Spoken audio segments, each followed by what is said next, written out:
Researchers have found, get this, that based on data, there is a particular day of the month that most people quit when they have new health goals. And there's two reasons why I frickin' love this topic of Quitter's Day.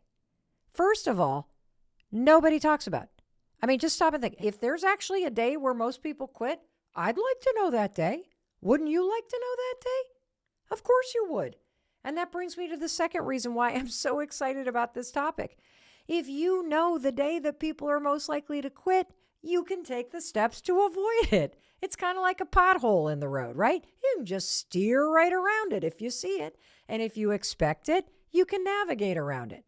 So let's talk about Quitter's Day, shall we? So that you don't quit, and neither do I. When is Quitter's Day? Day 19. It is day 19 into any new routine. And this research comes from a company called Strava. Now, Strava is a fitness app, and people use this app to track their runs. And Strava looked at over 800 million user-logged activities. That's a lot of data. That is a lot of information. And based on the data from 800 million pieces of logged activity, they crunched the numbers and said the day when most people are likely to give up on their New Year's resolution, day 19. The day when most people are likely to give up that new thing they started, day 19. That's why it's called Quitter's Day, day 19, which is why you and I are talking about it today. Because guess what? Day 19 of 2024 is right around the corner, and you, my friend, are not going to hit that pothole. You are going to know it's coming, and you are just going to steer right around it. And if you're listening to this at some other time of the year or some other year entirely, this is still relevant, because anytime you make a change, you need to know that Quitter's Day is on the horizon. And research is also very interesting about new changes, because most of us start a new habit or make a new change when? On a Monday, or on the first of the year, or at the beginning of a new quarter, or at the beginning of a school year. And so if that's you, guess what? There's a day 19 in that game too, and it's coming. And if you're doing Dry January right now, or Whole 30, or any one of the challenges that people take on at the beginning of the year, and you're approaching that day 19, it's losing its luster, isn't it? When you jumped onto the bandwagon on New Year's Eve and was like, I'll do Dry January with you guys. You were all excited and motivated. You were excited for the first week or so as you're making your mocktails. But now that we're cranking into week 3, you may be sleeping better, but boy, is this work. Or if you've been going to the gym, this was the year you're going to attack the gym, man. Or you've been jumping on the Peloton, or you've been working on not being so emotional.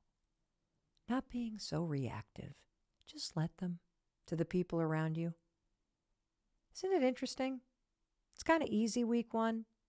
Week 2, it starts to be a bit of a grind. Week 3, it's like, is this ever going to end? Why did I agree to do this?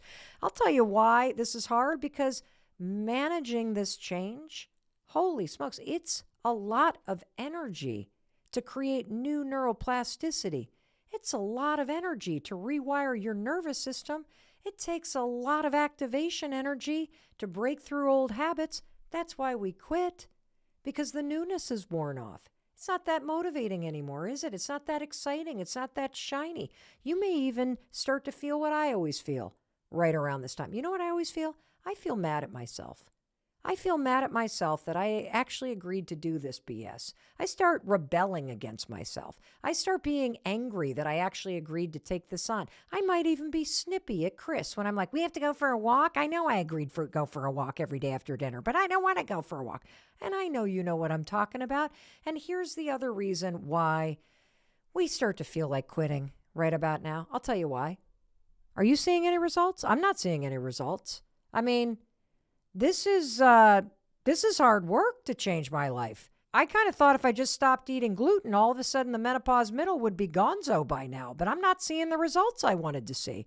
And this is particularly true if you kind of got duped into making changes while you were on vacation. You know, you're on vacation, you're away from your life. You're like, oh, this is easy. I can have a smoothie every day because they're making it at the hotel. Or, oh, this is easy. I can go for a walk every day because it's warm outside where I am right now and I'm not at work. So I got the time to do this. But guess what? It's now week 2 or week 3 and you're back at work or you're back at school. And it's kind of hard to fit all this new stuff in and get to the grocery store and prep all the stuff. And life is starting to overwhelm you. And because the new you is now in your old life. That's why it feels like a lot of work. Everything else in your life didn't change. Not the place that you live, not the place that you work, just the things that you're trying to do in here. And here's another mistake that you make and I make right about now. You've probably missed a day, haven't you? If you're a normal human being and you're not a robot, you probably missed a day. And somehow, because you haven't kept the perfect streak, you think all the progress is lost. All the moves I've made for naught. Well, guess what? Your friend Mel Robbins is here to tell you. Research says that's not true. It's not true. All the time that you have spent practicing this new behavior, going to the gym, eating the healthy stuff, drinking your water, making your mocktails, doing what you know you need to do, guess what? From a neuroplasticity standpoint, you're making a lot of progress. And that progress doesn't disappear overnight. Your body doesn't just forget that you haven't had alcohol. Your body doesn't just forget all of the weight training that you've been doing, not in a day or two, but you think because you needed to make a streak of this thing, that if you miss one day, all of a sudden you've fallen off the wagon and the wagon has taken off in a sprint to the sunset. It is without you. It has stranded you here on the road. You are screwed. It is over. No changes for you. Baloney. Scientifically, it is not true. You did not fall off the wagon. You hit a bump, and now your seat is back on the wagon, and you can keep going. From a habit formation standpoint, you still get all those days that you made the good choices. So don't quit. But that's why so many of us do quit right around this time. They missed a day. They're exhausted. How sad is that? But not you. Not you. Because you're going to do what I'm going to do. You know what I do if I'm in like a month-long challenge and I miss a day? I just add a day. That's it. Just add a day. Instead of quitting, add a day. Because if you're sick for one day or you're overwhelmed at work, don't let that prevent you from pushing yourself to keep moving forward. Of course you can make the changes stick. Of course you can make the money that you want to make. Of course you can still launch that business. Of course you can get into nursing school. Of course you can do this. Just because it's hard doesn't mean you can't do it. Just because it's lost its luster doesn't mean you can't push forward.